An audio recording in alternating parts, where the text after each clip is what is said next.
खड़े होने के लिए प्रभु फिर से एक सुंदर अवसर दिया, एक अनुग्रह दिया प्रभु। और मैं दुआ करता हूँ यहाँ पर बैठे तमाम तेरे बेटा और बेटी को प्रभु, इस नए साल की इस पहली सर्विस में प्रभु आज होने दे कि खुदा इनके जीवन में बड़ा काम होने पाएगा। आज मैं प्रार्थना करता हूँ कि आज ये सिर्फ शरीर की नहीं लेकिन रूह की भी चंगाइयों को, छुटकारे को पाए यीशु मसीह के नाम में प्रभु। आप ब्लेस करें प्रभु, आप ब्लेस करें प्रभु, आप इन्हें अपना मन दीजिए प्रभु, आप इन्हें अपनी आत्मा का मस्सा दीजिए खुदा, ताकि तेरी रूह में होकर, तेरी आत्मा में होकर ये तेरे नाम को ऊंचा करने पाए पिता परमेश्वर, ये तेरे नाम की बड़ाई करने पाए पिता परमेश्वर। हम दुआ को यीशु के नाम में मांगते सब कहेंगे परमेश्वर का वचन जल्दी से मेरे साथ निकालेंगे। भजन संहिता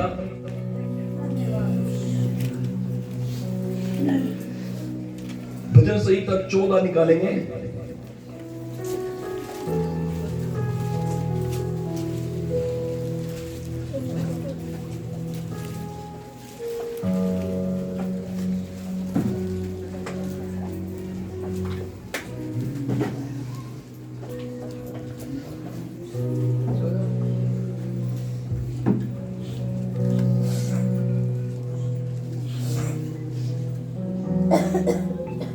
भजन संहिता जल्दी से मेरे साथ निकाले 14 अध्याय, साम नंबर 14 वर्स नंबर 1। मूर्ख ने अपने मन में कहा, कोई परमेश्वर ही नहीं, वे बिगड़ गए, उन्होंने घिनौने काम किए हैं, कोई सुकर्मी नहीं। कलीसिया आप भी पढ़ दीजिए अपनी बाइबल में एक बार, 1 2 3 गो। मूर्ख ने अपने मन में कहा है, कोई परमेश्वर है ही नहीं, वे बिगड़ गए, उन्होंने घिनौने काम किए हैं, कोई सुकर्मी नहीं। आज इस वचन को जब हम पढ़ रहे हैं, आपको मैं बताना चाहता हूं, ये कोई ऐसे ही मेरे मन में नहीं आया या मैं अपनी तरफ से इसको पढ़ रहा हूं। बाइबल पढ़ने के दो तरीके होते हैं, एक अपने आप से और एक तरीका परमेश्वर अपने आप सिखाता है। तो जब हम परमेश्वर से सीखते हैं तो वो बेहतर तरीका होता है हमारे लिए समझने के लिए। परमेश्वर जब बोलता है तो वो भेदों को बोलता है। क्या बोलता है? भेदों को बोलता है। और उन भेदों के द्वारा परमेश्वर हमें ज्ञान की बातें सिखाता है, समझ की बातें सिखाता है, जिनको हम अपने जीवन में, अपने व्यक्तिगत जीवन में जिनको हम शामिल करके हम बहुत अच्छे से हम परमेश्वर के रास्तों पर चल सकते हैं। ये वचन जब मैं पढ़ रहा था, इस वचन में लिखा है, मूर्ख ने अपने मन में कहा, कोई परमेश्वर है ही नहीं, वे बिगड़ गए और उन्होंने घिनौने काम किए, कोई सुकर्मी नहीं। उसके बाद नीचे लिखा है, परमेश्वर ने स्वर्ग से मनुष्यों पर दृष्टि की कि देखे कि कोई बुद्धिमान, कोई परमेश्वर का खोजी है या नहीं। वे सब के सब भटक गए, वे सब भ्रष्ट हो गए, कोई सुकर्मी नहीं, एक भी नहीं। आपको बता दूं कि जो शैतान जो है, जो शैतान जो की शुरुआत से वो परमेश्वर की व्यवस्था के, परमेश्वर की आज्ञा के, परमेश्वर के शब्द के खिलाफ काम करता है, ये उसकी एक स्ट्रेटजी है, ये उसकी एक नीति है कि वो ऐसी बातों को मनुष्य के बीच में फैला देता है, ऐसे मिथ को फैला देता है, जिसको हम अफवाह कहते हैं, जिसको हम ऐसी बातें कहते हैं, व्यर्थ बातें। वो ऐसी बातों को फैलाने में माहिर है। और वो क्या फैलाता है मनुष्य के बीच में? कोई परमेश्वर नहीं है। There is no God in heaven. स्वर्ग में कोई परमेश्वर नहीं है, पृथ्वी पर कोई परमेश्वर नहीं है, कुछ भी होने वाला नहीं है। तुम जैसा मर्जी चाहो जियो, जैसा मर्जी चाहो चलो, जैसा मर्जी चाहे बोलो, जैसा मर्जी चाहे देखो, तुम्हारे ऊपर कोई हाकिम नहीं है। अब सुनो चर्च, ये उसका एक बड़ा मिथ है, ये उसकी एक बड़ी अफवाह है। जो वो लोगों में प्रचलित करता है, लोगों में इसको ज्यादा सर्कुलेट करता है ताकि लोग इन बातों पर विश्वास करें। और आपने देखा होगा शुरू से उसने इस चीज का इस्तेमाल किया, शुरू से वो इन चीजों को अप्लाई करता गया। हवा के पास गया, हवा से कहता है, निकालेंगे उत्पत्ति 3 निकालेंगे, जल्दी उत्पत्ति 3 निकालिए प्लीज। थोड़ा सा बाइबल स्टडी कर लेंगे तो अच्छा रहेगा। हवा से कहता है,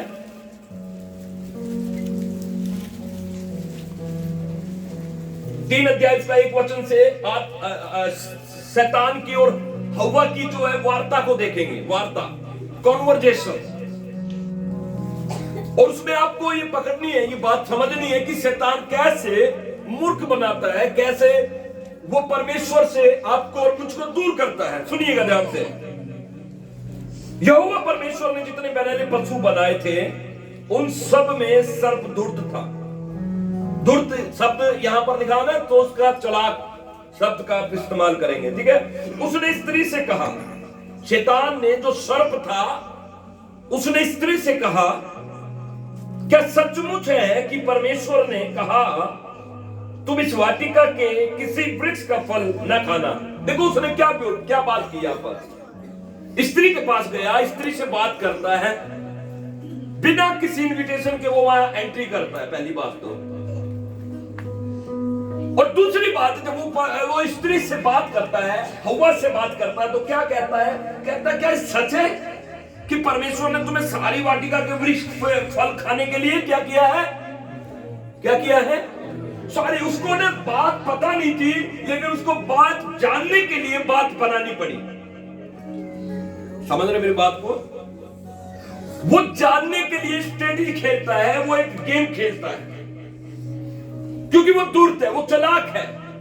उसको पता है कि किस तरीके से मिथ को फैलाना है, अफवाहें फैलानी है, किस तरीके से लोगों के मन में से प्रभु के प्रति डर को बाहर निकालना है।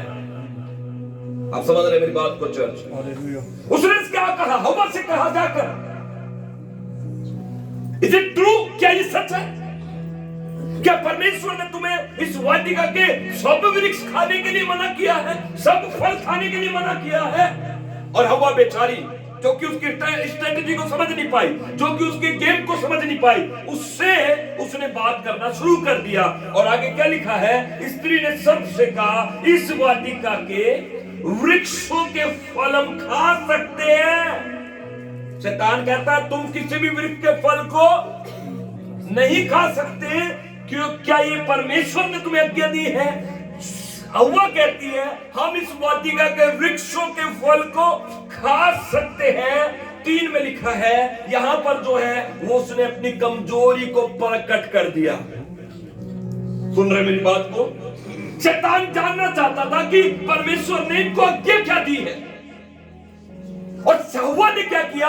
3 वचन में अपने भेद को, अपनी कमजोरी को शैतान के सामने प्रकट कर दिया। और क्या लिखा है? पर जो वृक्ष, ये उसकी कमजोरी थी।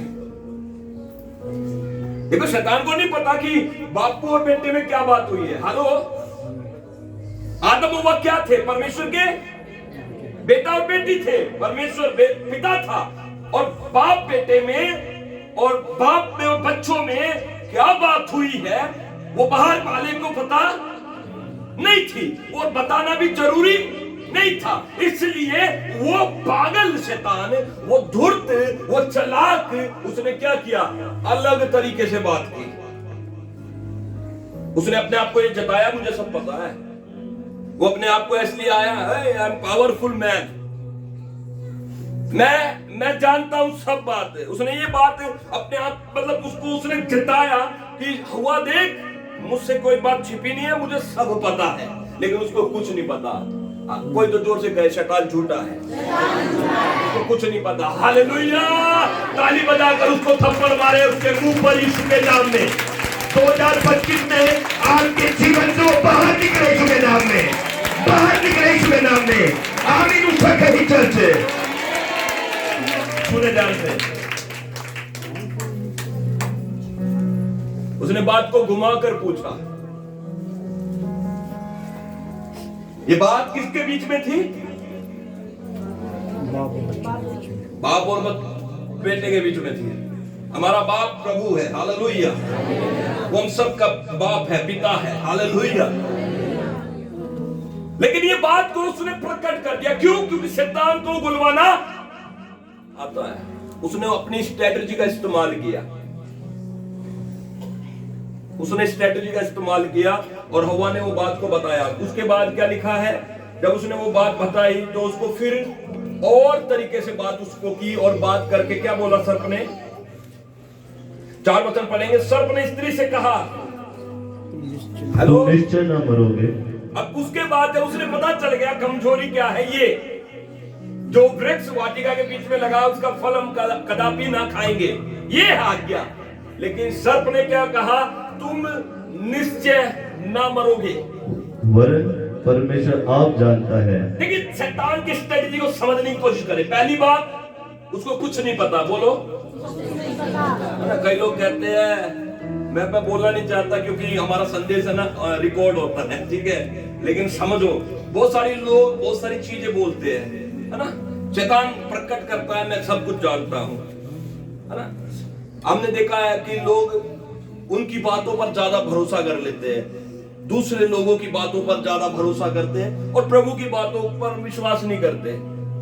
मैंने बहुत सारे ऐसे लोगों को देखा है अपने जीवन में। परमेश्वर सच्चा है, परमेश्वर प्यार करने वाला परमेश्वर है, परमेश्वर उद्धार देने में सामर्थी है, वो सच्चा है, हालेलुया।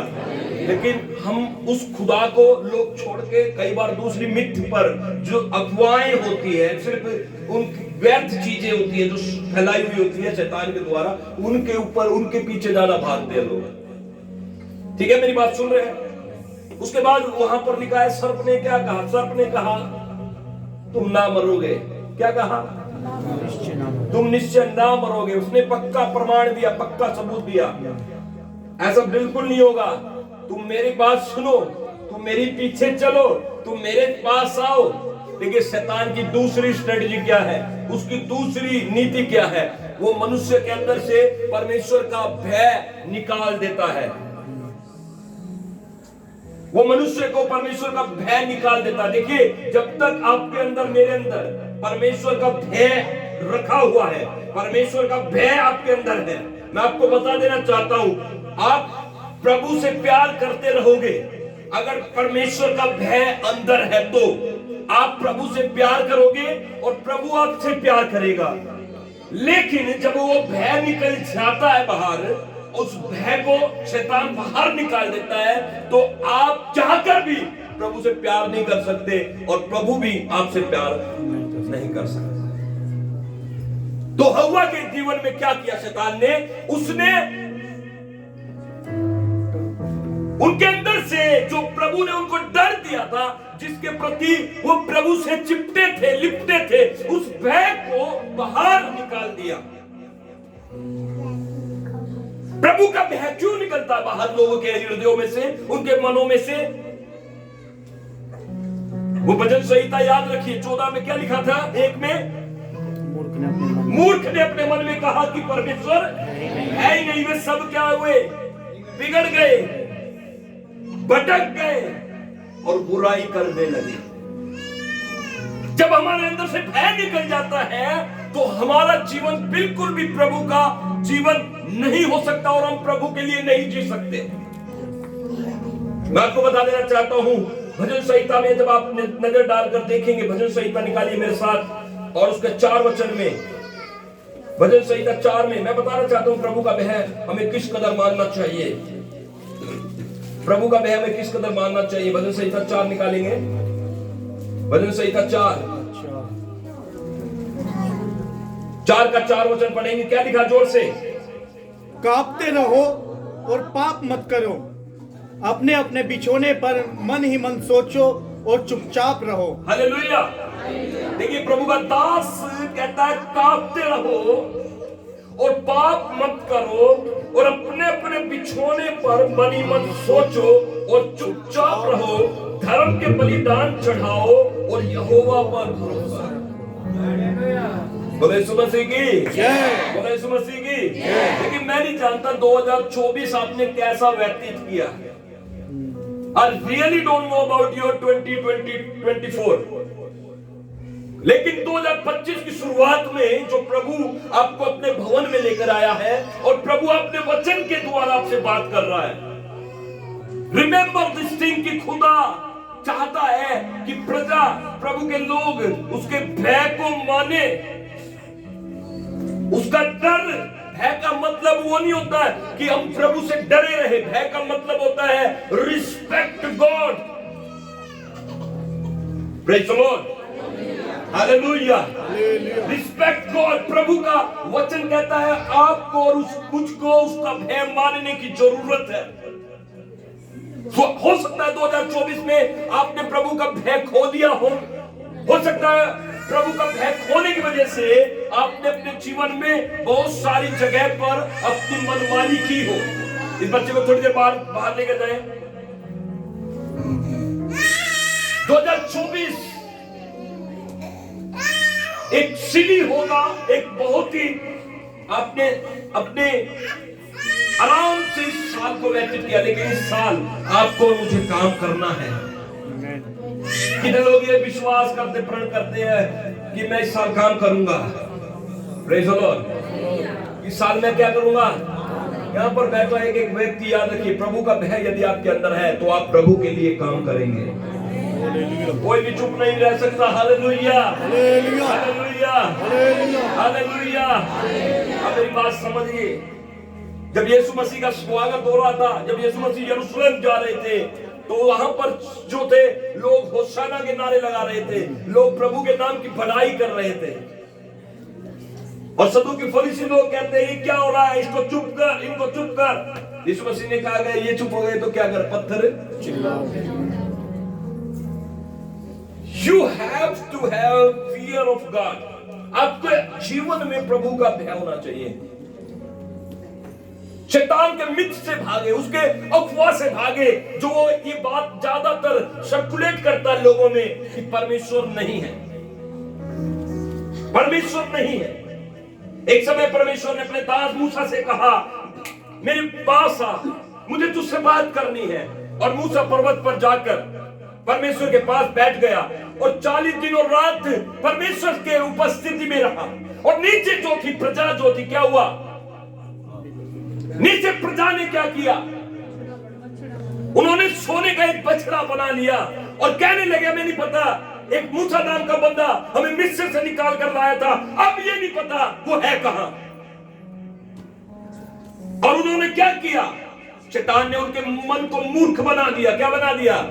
उनके मन को मूर्ख बना दिया और उनको बहका दिया, उनके अंदर से परमेश्वर का भय निकाल दिया। और उन्होंने क्या किया? एक सोने का बछड़ा बना लिया। परमेश्वर ने मूसा से कहा कि तू मेरी प्रार्थना कर रहा है, तू मेरी उपासना कर रहा है, तू यहां पर बैठ रहा है, देख नीचे प्रजा के लोग बिगड़ गए हैं, उन्होंने अपने लिए अलग देवता बना लिया। Oh my God! अगर परमेश्वर खुद से, स्वयं से ये बात कहता है कि उन्होंने मुझे छोड़कर अपने लिए बछड़ा बना लिया और वो उसकी पूजा करने के लिए तैयार है। परमेश्वर ने मूसा से कहा उठ जा, नीचे जा। मैं बता देना चाहता हूं मेरे प्रियो, प्रभु का दास 2 घड़ी बैठकर शांत रहकर प्रार्थना भी नहीं कर सकता, प्रभु के उपस्थिति में नहीं बैठ सकता। क्यों? क्योंकि प्रजा के लोग बिगड़ जाते हैं। मैं कई बार सोचता हूं मेरे पास कोई फोन कॉल ना आए, मैं सोचता हूं कई बार मुझे कहीं पर जाना ना पड़े, मैं सिर्फ बैठकर प्रभु की उपस्थिति में समय को व्यतीत करूं, लेकिन मुझे प्रजा के लोग व्यतीत नहीं करने देते। लोगों के पास पहुंचना है, लोगों की सुननी है, उनको समझाना है, उनको लेकर चलना है। इसलिए वो समय का मैं इंतजार कर रहा हूं कि जब कलीसिया के लोग सामर्थी बने, बुद्धिमान बने, परमेश्वर की बातों को सुने, परमेश्वर में स्थिर रहना सीखे। चाहे उनका अगुआ उनके पास आ रहा है या नहीं आ रहा है, परमेश्वर चाहता है, कलीसिया का पास्टर चाहता है कि वो विश्वास योग्य बने रहे। मेरी बात समझ रहे चर्च? परमेश्वर ने आपको एक अगुआ दिया है। अगुए का मतलब होता है प्रभु में मैं आपकी अगुवाई करूं। अगुए का मतलब ये नहीं होता है कि मैं आपका सर्वेंट हूं या मैं आपका दास हूं। I am not your servant. आपका सर्वेंट नहीं हूं। सर्वेंट क्या होता है? नौकर। मैं आपका नौकर नहीं हूं, मैं आपका क्या हूं? कंफ्यूजन को दूर करें। Who I am to you, मैं कौन हूं? जोर से बोलो। अगुआ, अगुआ हूं ना, मैं आपके लिए अगुआ हूं। और प्रभु के लिए मैं क्या हूं? सर्वेंट हूं। मैं प्रभु का सर्वेंट हूं। अब मेरी बात समझ रहे हैं चर्च? प्रभु का सर्वेंट है मतलब मैं उसका नौकर हूं। आपका क्या हूं? लेकिन कई बार लोग क्या कलीसिया सोचती है, मैं आपका सर्वेंट हूं, प्रभु का अगुआ हूं। कई बार लोग कहते हैं, पास्टर जी हमारे लिए प्रार्थना कर दो और हमें बचा लो, हमारे घर को बचा लो, हमारी शादी टूटने से बचा लो।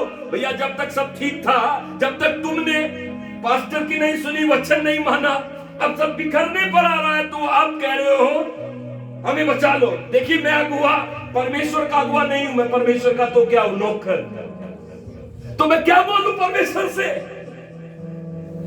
मेरी बात समझ रहे हैं चर्च? मैं उसको पढ़ा नहीं सकता, मैं उससे उसके शब्द को सुनकर पढ़कर आपको समझा सकता हूं, या आपके शब्द आपकी एडवाइस लेकर मैं उसको चला नहीं सकता। वो हम सबको चलाता है। हालेलुया। 2025 आपके लिए सामर्थ्य हो यीशु मसीह के नाम में। परमेश्वर का भय आपके अंदर आए यीशु मसीह के सामर्थ्य नाम में। आमीन। उठो करी चर्च। बहुत समय हमने गुजार दिया लड़कपन में, बहुत समय हमने नादानिया में गुजार दिया। आज मैं बता देना चाहता हूं, लड़कपन को दूर करे, उन नादानी की बातों को दूर करे, उन बच्चों वाली बातों को दूर करे और प्रभु में गंभीर हो जाए। प्रभु ने कहा मूसा से जा नीचे, और नीचे जब मूसा आया तो क्या देखा लोगों ने? बछड़ा बना रखा था। मेरे साथ निकालेंगे निर्गमन 32 अध्याय जल्दी सी। क्या है आप मेरे साथ? क्या आप समझ रहे हैं प्रभु के लोगों?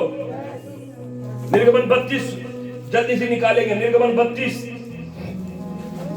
मेरे पास समय थोड़ा है क्योंकि हमें बहुत सारे काम और है। निर्गमन 32 उसका वचन हम पढ़ेंगे 28। पढ़िएगा। यहोवा ने मूसा 28 वचन पढ़ेंगे। मूसा के इस वचन के अनुसार हाँ जी, लेवियों ने किया और उस दिन 3000 के लगभग लोग मारे गए। कितने लोग मरे? मूसा आया, मूसा ने क्या किया? मूसा ने क्या? बछड़े को तोड़ दिया, पिघला दिया, क्या कर दिया? उसका बिल्कुल लिक्विड बना दिया। जिस बछड़े को वो पूजने वाले थे, उसको मानने वाले थे देवता, उसका लिक्विड बना दिया और लोगों से पिला दिया, पी लो। लेकिन परमेश्वर को रोक, परमेश्वर न्यायी है क्योंकि उन्होंने परमेश्वर की बात को नहीं सुना, क्योंकि परमेश्वर की बात पर उन्होंने विश्वास नहीं किया। मिथ पर, अफवाहों पर, बाहर उड़ने वाली चीजों पर उन्होंने मूर्खता की बातें कही। हमारा कोई परमेश्वर नहीं है, हमें कोई विषय से छुड़ा कर नहीं लाया है। उन्होंने मिथ पर मन लगा लिया और अफवाहों पर मन लगाने की वजह से वहां पर परमेश्वर के दूत ने आकर क्या किया? परमेश्वर के लोग, इजरायली लोग क्या है? 3000 इजरायली मारे गए। मेरी बात समझ रहे हैं चर्च? जब हम मिथ पर मन लगा लेते हैं, अफवाहों पर मन लगा लेते हैं और प्रभु के वचन को भूल जाते हैं और प्रभु के भय को निकाल कर साइड में रख देते हैं, तो क्या होता है? नुकसान के अलावा कुछ नहीं होता हमारे पास।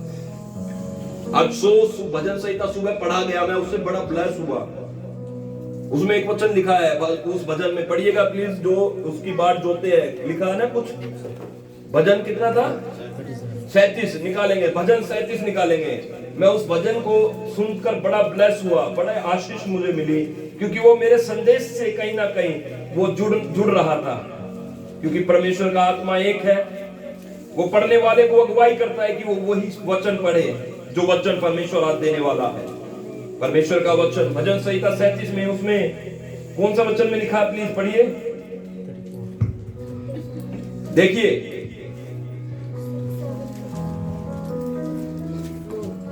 यहोवा की बाट जोता है। हाँ, यहोवा की 34 पढ़िए। कहां पर है 34?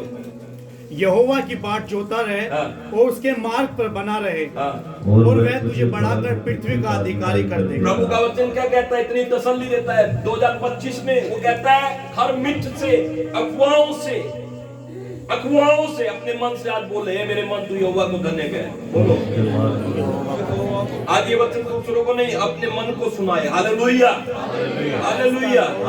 इसको सुनकर ऊपर से नहीं जाना चाहिए, ये आपके अंदर आज समाये यीशु के नाम में। आमीन। ये वचन आपके हड्डियों को चंगा करे, आपके प्राणों को चंगा करेगा, आपकी आत्माओं को चंगा करेगा, आपके बंधनों को खोलेगा यीशु के नाम में। परमेश्वर का वचन क्या कहता है? 37 में लिखा है, यहोवा की बात और उसके मार्ग पर बना रहे, उसके मार्ग में बना रहा है, और वह तुझे बढ़ाकर वो तुझे बढ़ाकर पृथ्वी का अधिकारी कर क्या देगा। बनाएगा? पृथ्वी का अधिकारी बनाएगा। बहुत सारे लोग जो है नष्ट हुए। अभी हमने देखा मूसा के समय कितने इजरायली मारे गए? 3000। क्यों? कारण परमेश्वर है ही नहीं। यही बड़ी अफवाह थी। भूल गए परमेश्वर है ही नहीं। ये शैतान की स्ट्रेटजी है। वो बोलता है परमेश्वर, वो बोलता है, हव्वा को उसने बोला परमेश्वर तुम खा लो फल, तुम नहीं मरोगे, तुम जियोगे। ये उसका मिथ है, ये उसकी अफवाह है। सुन रहे चर्च? वे नष्ट हो गए। और उसके बाद क्या दिया? आप देखिए परिणाम क्या हुआ। आदम और हव्वा ने फल खाया, प्रभु की आज्ञा तोड़ी, और मिथ क्या था कि कुछ नहीं होने वाला, ऐसा बोला था ना शैतान ने।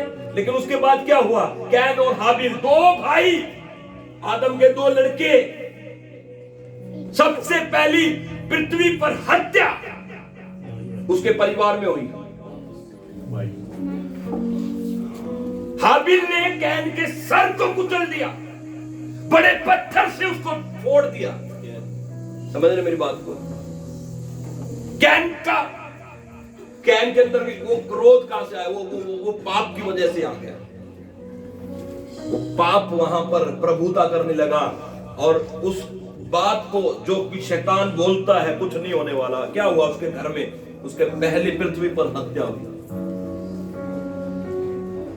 पहले नहीं होती थी। परमेश्वर का आज्ञा जब तक था, परमेश्वर की आशीष जब तक थी, जब तक नहीं कुछ हुआ। कई लोग यहाँ पर मेरी आवाज सुन रहे हैं, ध्यान से सुनिएगा मेरी बात को। आप लोग कई बार ऐसे अपनी जिंदगी को व्यतीत करते हैं बिना प्रभु के डर माने, बिना प्रभु को आगे रखे, बिना प्रभु की आज्ञा माने। आप ऐसे अपने जीवन को जीते चले जाते हैं।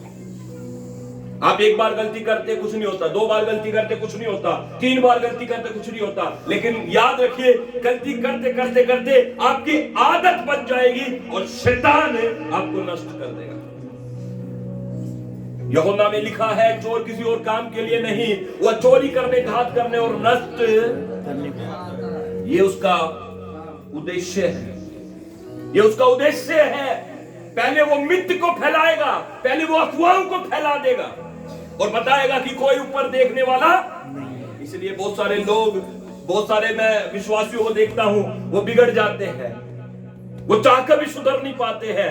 उनको बोल बोल कर कितना भी आप समझाइए, उनको कहिए कि प्रभु के पास आना है, प्रभु की उपस्थिति में रहना है, उनका मन इतना पक्का हो गया है, इतना पत्थर का हो गया है, उनको किसी बात की परवाह नहीं होती। लेकिन जब वो नाश के गड्ढे के ऊपर पहुंच जाते हैं, तब उसे सब कुछ याद आता है, मैं पापी हूं, प्रभु मुझे माफ कर दे। मैं बता देना चाहता हूं, ऐसे समय पर ये प्रभु की इच्छा है, वो बचाए या ना बचाए। कई लोग चले ही जाते हैं, कई बार प्रभु बचा लेता है। इसको एडवांटेज मत लीजिए कि प्रभु बचा लेगा, हो भी सकता नहीं भी बचाएगा। मेरी बात सुन रहे हैं चर्च?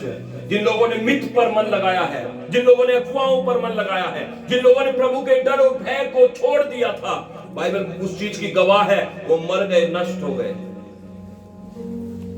उसके बाद जब आप आगे पढ़ते हैं, आपको क्या दिखता है? एक राजा था जिसका नाम साउल था। साउल ने परमेश्वर की बात को नहीं माना, साउल ने परमेश्वर की आज्ञा को नहीं माना। पहले शमूएल 15:23 निकाल कर पढ़िएगा। जब परमेश्वर की बात नहीं मानी जाती, जब प्रभु के प्रति आपका हृदय जगता नहीं है, तो आप सिर्फ विनाश की तरफ, विनाश को अपने घर में आने का न्योता दे रहे हैं। क्या लिखा है? पहला शमूएल 15:23 पढ़िएगा, क्या लिखा है? पहला शमूएल 15 देख, बलवा करना और भावी कहने वालों से पूछना एक ही समान पाप है।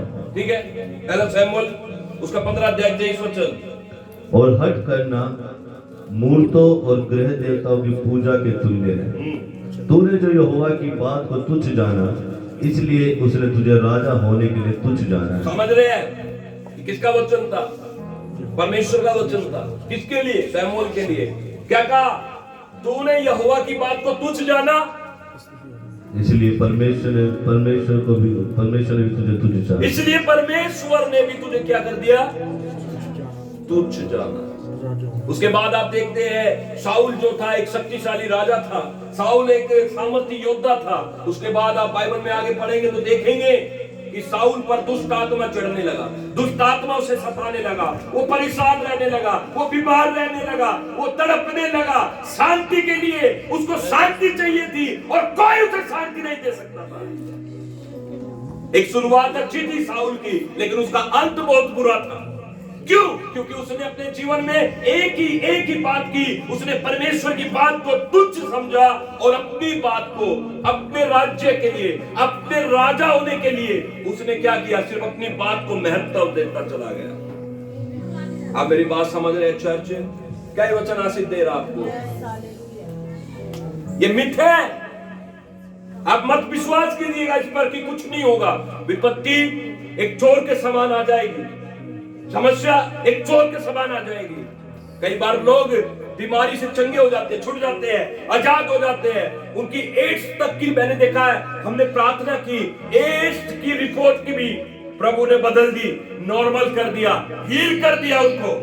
लेकिन थोड़े दिन तक वो प्रभु में चलने के बाद गंभीरता से प्रभु में चले, प्रभु में बढ़े, और थोड़े दिन के बाद उनके अंदर भी शैतान ने काम कर दिया। अरे कुछ नहीं होने वाला है, अब तो ठीक हो गया, अब तो चंगा हो गया, बीमारी वापस नहीं आएगी। फिर से वो अपनी दुनिया में जीना शुरू कर देते हैं, फिर से वो संसार की बातों में बढ़ना शुरू कर देते हैं। और क्या होता है अंत में? क्या होता है? उसको कोई गंभीर बीमारी से वो पीड़ित हो जाते हैं और वे लोग खत्म हो जाते हैं। आपको मैं, परमेश्वर ने हमें इसलिए भी बुलाया कि मुझे और आपको आधे रास्ते से लौटना पड़े। हम आधे रास्ते से नहीं, हम अपनी मंजिल तक पहुंचेंगे यीशु के नाम में। आप अपनी मंजिल को छुएंगे यीशु के नाम में। प्रभु का वायदा है, आप अपने नाती पोतों को देखोगे यीशु मसीह के नाम में। आमीन। ऊंचा कहिए बोले, हर एक दिन को, हर एक अफवाह को मैं अपने जीवन से दूर करता हूँ। और जोर से बोले 2025 मेरे लिए प्रभु की सेवा करने का साल है। ताली बजाकर धन्यवाद करें। Hallelujah, hallelujah. मिथ पर भरोसा ना करें चर्च, मिथ नहीं, अफवाहों नहीं। जो प्रभु ने कह दिया, जो कह दिया, वो न्याय से प्रीति रखता है और पाप से घृणा करने वाला परमेश्वर है। ये कह दिया, कभी नहीं बदलेगा। जल प्रलय को याद करिए कि वो वहां पर भी शैतान ने मिथ फैला दिया था, अफवाह फैला दी थी। अरे तुम कुछ नहीं होगा, अपने मन से चलो, जो मर्जी आए वो करो। लोगों ने हत्याएं करनी शुरू कर दी, लोगों ने परमेश्वर के पास आकर प्रार्थना करनी छोड़ दिया। लोग परमेश्वर के भवन में नहीं आते, परमेश्वर की उपस्थिति में नहीं बैठते। और एक ही व्यक्ति था उस समय में जो धर्मी बना रहा, नूह से परमेश्वर ने कहा जहाज बना। नूह कहने लगा मैं क्या करूं जहाज बनाकर, बारिश आएगी, जल प्रलय आएगा, मैं पृथ्वी पर से सारे मनुष्य को और उसकी दुष्टता समेत उसको नष्ट। जल प्रलय में सब लोग नाश हो गए थे, जल प्रलय में सब लोग नाश हो गए थे। क्यों? उन्होंने परमेश्वर के बात को नहीं माना, परमेश्वर के भय को नहीं माना और वे नष्ट हो गए थे। आज सुबह में एक बाइबल में एक वचन भी पढ़ रहा था, जब जल प्रलय आया तो कितने लोग बचे? कितने लोग बचे थे? 8 प्राणी, ठीक है। कौन कौन से? पूरी पृथ्वी पर कितने लोग बचे? कितने लोग बचे? 8 प्राणी। और कौन कौन था?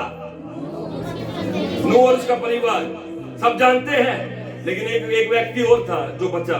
मैं आपको बताऊं, उत्पत्ति की पुस्तक निकालेंगे, आज तो 9 हो गए, प्रभु का धन्यवाद हो। ये आज तक हम सुन रहे थे, लेकिन प्रभु अपने लोगों को चुनकर अलग रखता है और बचा लेता है। Hallelujah, hallelujah. मेरे साथ वचन निकालेंगे, उत्पत्ति 5 अध्याय उसका 23 वचन, जोर से कोई पढ़ेगा।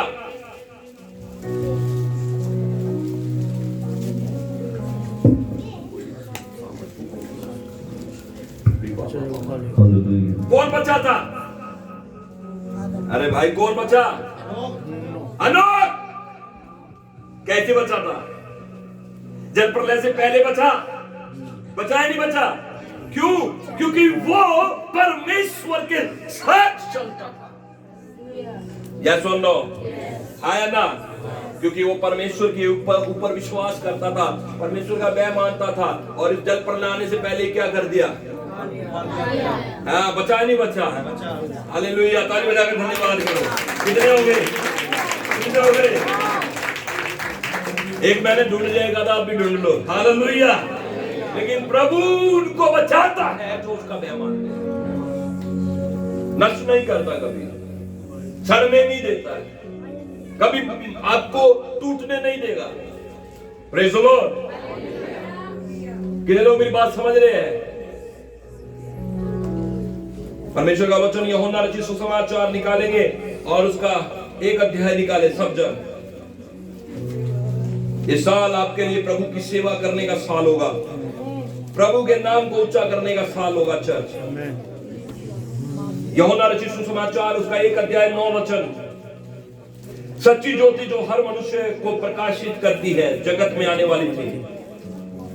सच्ची ज्योति जो हर मनुष्य को प्रकाशित करती है, वो जगत में आने वाली थी। यीशु मसीह के बारे में लिखा है, वह जगत में था, वो जगत में था, और जगत उसके द्वारा उत्पन्न हुआ, जगत उसी के द्वारा उत्पन्न हुआ, और जगत ने उसे नहीं पहचाना। जगत ने उसे नहीं पहचाना। वह अपने घर आया, वो अपने घर आया, और उसके अपनों ने उसे ग्रहण नहीं उसके किया। अपनों ने उसे ग्रहण नहीं किया, परंतु जितनों ने उसे ग्रहण किया, परंतु जितनों ने उसे ग्रहण किया, उसने उन्हें परमेश्वर की संतान होने का अधिकार दिया, आमीन।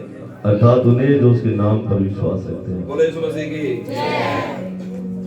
अगुवाएं थोड़े समय के लिए होती है। हाँ, अगुवाओं पर भरोसा ना करो भाई। एक बार पॉज करना भाई। अगुआ वचन कहता है, प्रभु का वचन कहता है इफिसियों में, इफिसियों उसका 4 अध्याय उसका 3 वचन। प्रभु का वचन कहता है मसीहत में, हम मसीह की देह में हम एक है। हालेलुया। क्या है? मसीह की देह में हम एक है, और एकता प्रभु के प्रमाण को, प्रभु को प्रकट करती है। हालेलुया। क्या कहती है इफिसियों 4 का 3 में? क्या लिखा है? जोर से पढ़े। और मेल के बंधन में, मेल के बंधन में आत्मा की एकता रखने का यत्न कर। हमारे पास कोई बंधन नहीं है, कोई बंधन नहीं है, लेकिन मेल का बंधन होना चाहिए। मेल का बंधन होना चाहिए। मेल के बंधन में आना, क्या लिखा है? आत्मा की एकता रखने का यत्न करो, रखने का। आज से मैं बोलना चाहता हूं, कलीसिया आपके साथ जो बैठा वो आपका भाई है, आपके साथ जो बैठी है वो आपकी बहन है। घर जाकर आप ये मत बोलना उसने कितने बुरे कपड़े पहने थे और वो कितनी बुरी लग रही थी। आप उसकी बुराई कर ही नहीं सकते। मेल के बंधन में आप लोग बंधे होने चाहिए। आत्मा की एकता रखने में क्या करो? यत्न करो। 2024 गया, 2024 की सारी बातें पुरानी हो गई। हालेलुया। 24 गया, 24 की बातें गई, 24 के झगड़े गए, 24 के गिले शिकवे गए, सब खत्म हो गया। अब पूरा नया साल आया और आज हमारे पास कौन सी तारीख है? 5 तारीख है। और मैं विश्वास करता हूँ 5, 1, 2, 3, 4, 5 इस साल में मैं विश्वास करता हूँ शायद आपका किसी से झगड़ा ना हुआ, और मैं ये प्रार्थना करता हूँ पूरे साल किसी से ना हो। मसीह में आप एक हो जाने चाहिए। एक होने से तात्पर्य ये नहीं है कि सिर्फ साथ बैठकर खा लो, सोच भी एक हो, मन भी एक हो, बोलना भी एक हो। आज सब अपने घर से कुछ लाए बनाकर, कितने लोग लाए कुछ बनाकर, वाह वाह, ये इनके लिए ताली बजा दो एक बार। हाँ, और कुछ दुकान से लाए हाथ खाना, दुकान से भी लाए जो ताली बजा दो। ठीक है, अब मेरी बात सुनो, जब हम प्रार्थना के बाद जाएंगे, जाने से पहले एक साथ बैठना और एक साथ खाना और अपने मेल के बंधन में बंधना और आत्मा में एकता रखने का यत्न रखना। हालेलुया। तोड़ने का काम किसका है? शैतान की नीति क्या है? शैतान की नीति है फूट डालो और शासन करो। ये किसकी नीति थी? अंग्रेजों की थी, यस और नो, है ना? लेकिन ये आज आध्यात्मिक चीज भी है, हमें अलग नहीं होना है, एक साथ बैठकर प्रभु के नाम की स्तुति करनी है। और प्रेरितों के काम 2 अध्याय 1 वचन में क्या लिखा है? जब वो एक मन एक चित्त के होकर प्रार्थना कर रहे थे तो उनके ऊपर क्या? पवित्र आत्मा का दान उंडेला गया, प्रभु की उपस्थिति आई। 2025 में आप प्रभु की उपस्थिति को प्राप्त करोगे, प्रभु की आशीषों को प्राप्त करोगे, प्रभु में आप लोग बढ़ोगे। हालेलुया। कितने लोग मेरे साथ हैं?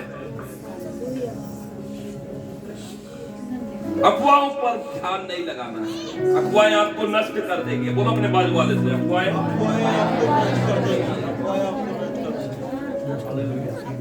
देखिए, एक वचन पढ़ना मलाकी से निकाले, मलाकी 3 अध्याय निकालेंगे सब जन। मलाकी 3 अध्याय,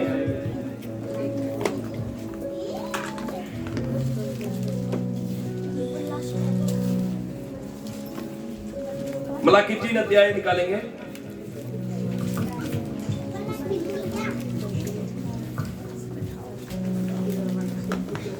देखिए सुनिएगा ध्यान से, मलाकी 3 अध्याय उसका 13 वचन क्या कहता है?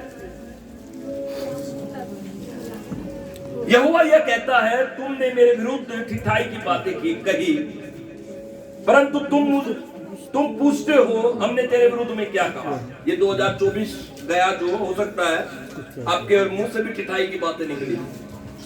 आपने डायरेक्ट प्रभु को ना बोला हो, आपने कलीसिया को बोला हो, परमेश्वर के दास के बारे में बोला हो, परमेश्वर के लोगों के बारे में बोला हो, कलीसिया के लोगों के बारे में बोला, लेकिन प्रभु उन सब बातों को सुनता है और आप नहीं जानते। लिखा है परंतु तुम पूछते हो हमने तेरे विरुद्ध क्या कहा। तुमने कहा है संसार की सेवा करना, परमेश्वर की सेवा करना व्यर्थ है। हमने जो उसके बताए हुए कामों को पूरा किया और सेनाओं के यहोवा के डर के मारे शोक का पहनावा पहने हुए चले, इससे भी क्या लाभ? मिथ। उस समय भी शैतान ने कई लोगों को, कई सारे इस्राएलियों ने ये मिथ को फैला दिया था, प्रभु की सेवा करने से कोई फल मिलने वाला नहीं, शोक का पहरावा पहने हुए चलोगे कुछ भी मिलने वाला। प्रभु कहता उनसे कहता है कि तुम कहते हो इससे हमारा क्या लाभ? 15 वचन पढ़ो सुनिए जोर से। अब ये हम अभिमानी लोगों को धन्य कहते हैं। अब से हम अभिमानी लोग कहां पर ध्यान लगा लेते हैं? जब वो मिथ पर विश्वास करते हैं, अफवाहों पर विश्वास करते हैं, तो उनका ध्यान दुनियावी लोगों की तरफ जाता है।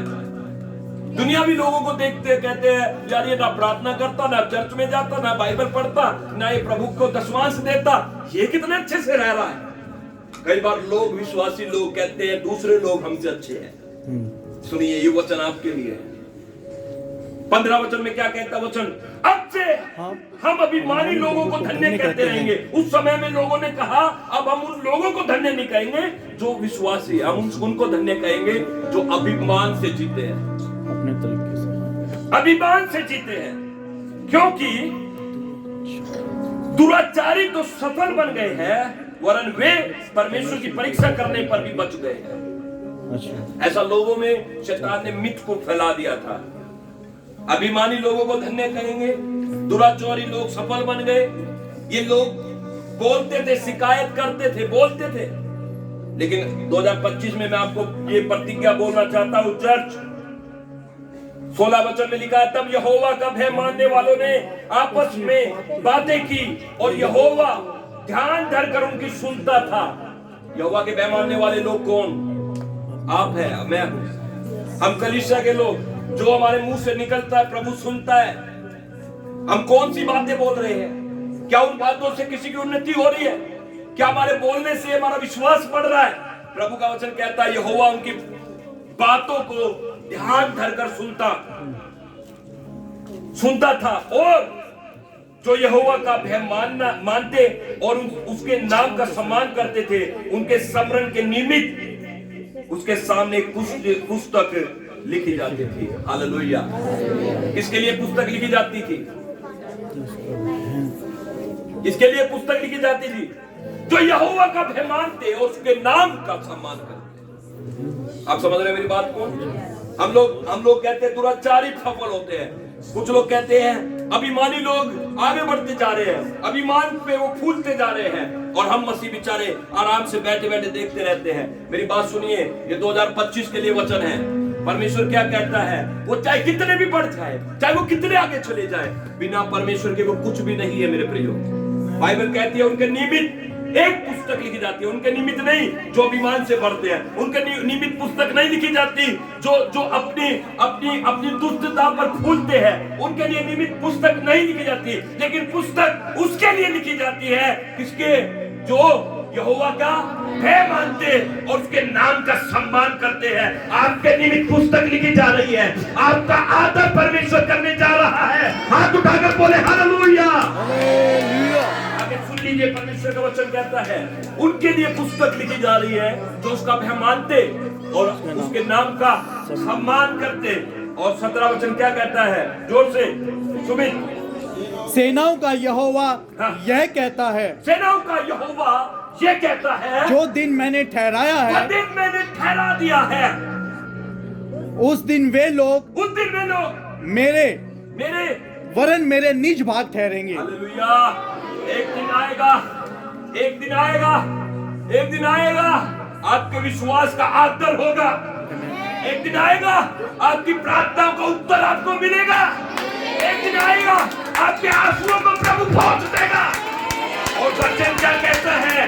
उस दिन वे लोग मेरा निज भाग ठहरेंगे। हालेलुया। यीशु मसीह का आना निकट है चर्च। हालेलुया।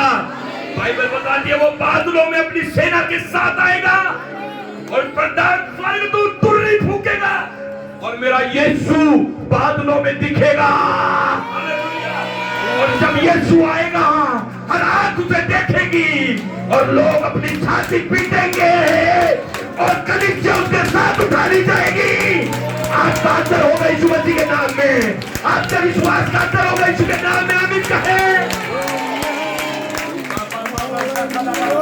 अपने पड़ोसी को देखकर कहे हैप्पी न्यू ईयर। अपने पड़ोसी से कहे तेरा विश्वास का आदर होगा। 2025 आपका साल है। कितने लोग आशीषित ताली बजा के प्रभु को धन्यवाद दे।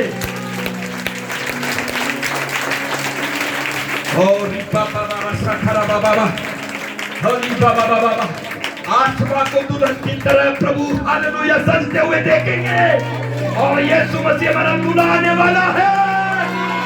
और जिस दिन मेरा यीशु आएगा, वो लोग जो विश्वास में हैं उसके साथ महिमा के साथ उसके राज्य में प्रवेश करेंगे।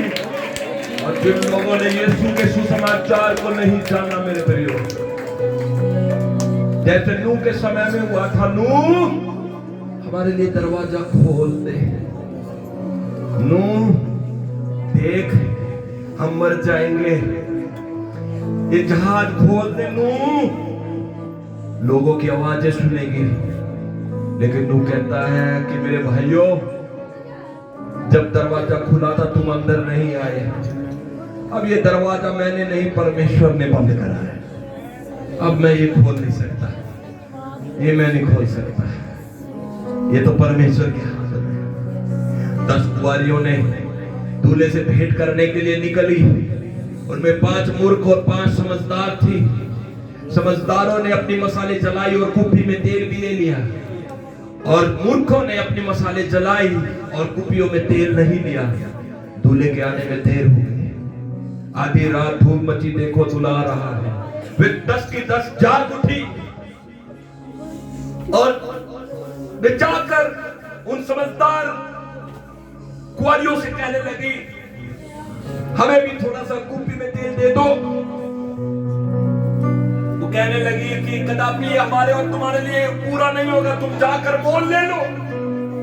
और सब जो समझदार थे उनको जल्दी थी दूल्हे के घर में जाने के लिए, क्योंकि वो इंतजार कर रही थी दूल्हे का। और जब दूल्हा आया वो अपने साथ ले गया, और मूर्ख आई और दरवाजा पीट पीट कर कहने लगी, हमें भी भीतर आने दो। वो कहता, नहीं नहीं नहीं, मैं तुम्हें नहीं जानता, तुम मेरे सामने से चले जाओ। मेरी बात को सुनिए चर्च, परमेश्वर का वचन सत्य है। प्रभु के लोगों, प्रभु के काम करने का कभी भी आप व्यर्थ उसके जीवन में कभी भी उसको हासिल नहीं करोगे। उसका फल है, प्रभु की सेवा करने का एक प्रतिफल है, प्रभु के कामों को करने का एक फल आपको दिया जाएगा। परमेश्वर का वचन कहता है, सेनाओं का यहोवा की यह वाणी है, जो दिन मैंने ठहराया है उस दिन में लोग मेरे निज भाग ठहरेंगे, और मैं उनसे ऐसी कोमलता करूंगा जैसे कोई अपनी सेवा करने वाले पुत्र से करे। 18 वचन में लिखा है, तब तुम फिर कर धर्मी और दुष्ट का भेद, अर्थात जो परमेश्वर की सेवा करते हैं और जो उसकी सेवा नहीं करते, दोनों का भेद पहचान सकोगे। प्रभु ने कहा, उस दिन, जो दिन मैंने ठहराया है, उस दिन मैं अपने लोगों को अपना निज भाग बना लूंगा और उन्हें एक ऐसे देश में ले जाऊंगा, एक ऐसे स्थान में ले जाऊंगा जहां पर उनको दोबारा कभी रोना नहीं पड़ेगा, उनको पीड़ा नहीं होगी, उनको कभी उदासी नहीं होगी, उनको कोई सताएगा नहीं, उनको विश्वास की वजह से उन पर कोई दोष नहीं लगाएगा।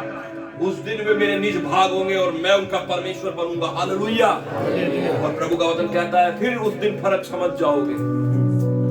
आज नहीं समझ पा रहे चर्च, बहुत सारे लोग आज इस फर्क को नहीं देख पा रहे। विश्वासी होने का एक दर्जा हमें मिला है, वो कितना कीमती है, इस फर्क को लोग नहीं समझ पा रहे हैं। आज अपने गली से, मोहल्ले से, इलाके से आप अकेले विश्वास में हैं, लोग आपको नहीं पहचान पा रहे कि आप कौन है, वो नहीं पहचान पा रहे हैं।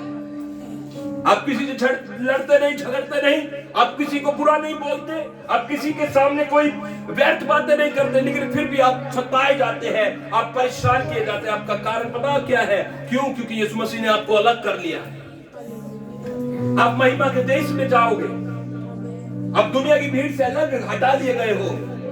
अभी फर्क नहीं समझ में आ रहा।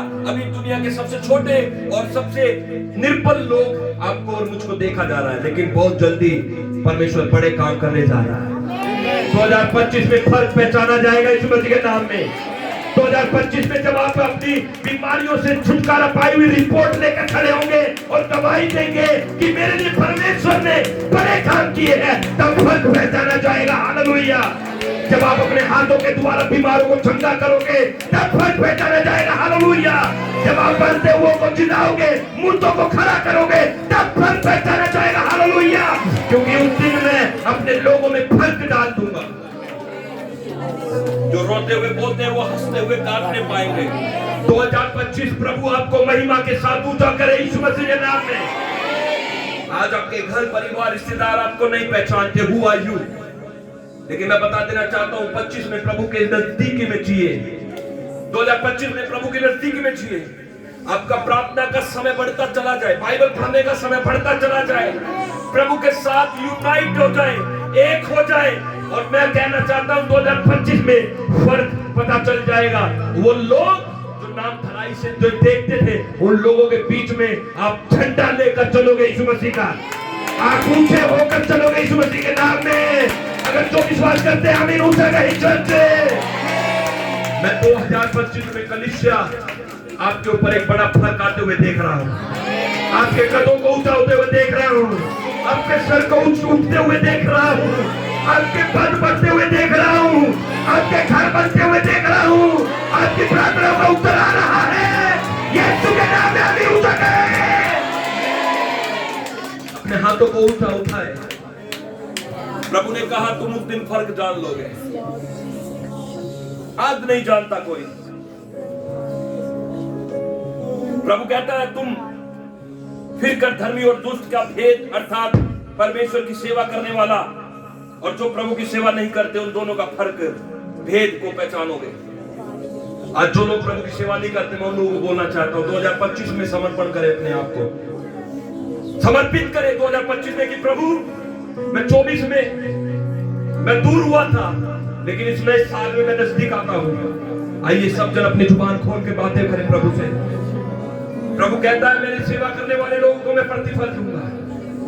ओ रबा बाबा बाबा ला शाबा बाबा रबा ला शंकला बोरिया बाबा मरा शंकला। 2 मिनट सब अपनी जुबानों को खोलकर प्रभु से बातें करेंगे सब जन।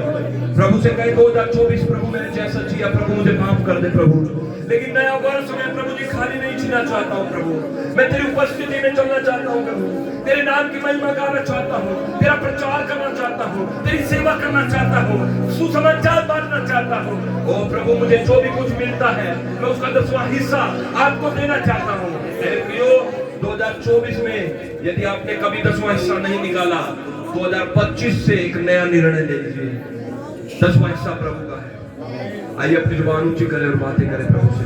हर चीज में प्रभु आपको बदले, हर स्थिति में बदले, बोलने में बदले, देखने में बदले, उठने बैठने में बदले, आपकी दशा बदल जाए, आपके घर से बीमारियां दूर हो जाए, दुष्ट आत्माओं का प्रभाव दूर हो जाए, नाम धराइयां दूर हो जाए, आंसुओं का बहना दूर हो जाए। 2025 में आप एक फर्क को देखोगे कि आप मसीह हैं और इस बात पर आपको घमंड होगा। हालेलुया। प्रार्थना कर रहा हूँ। हालेलुया। ओरी बाबा मारा वाला शादा, बंधनों को टूटते हुए देख रहा हूँ। अपने परिवारों के लिए प्रार्थना करें। ओ मैं देख रहा हूँ परमेश्वर परिवारों में, फैमिलियों में काम कर रहा है। ओरी बाबा मारा बाबा मारा बाबा, ओरी बाबा मारा बाबा बाबा। जिन लोग जिन चीजों के लिए आंसू बहाकर आपने मांगा है, आज प्रभु प्रार्थनाओं का उत्तर आपको देने के लिए जा रहा है। ओ हालेलुया।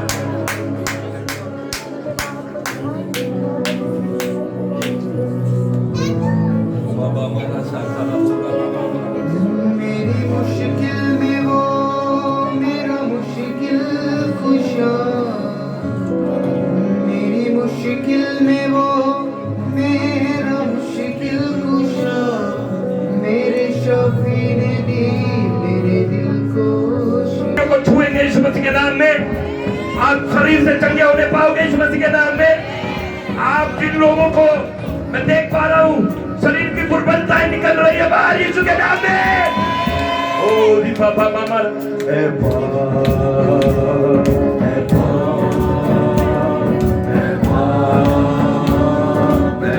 सब जन अपने हाथ ऊंचा उठाए बोले ओ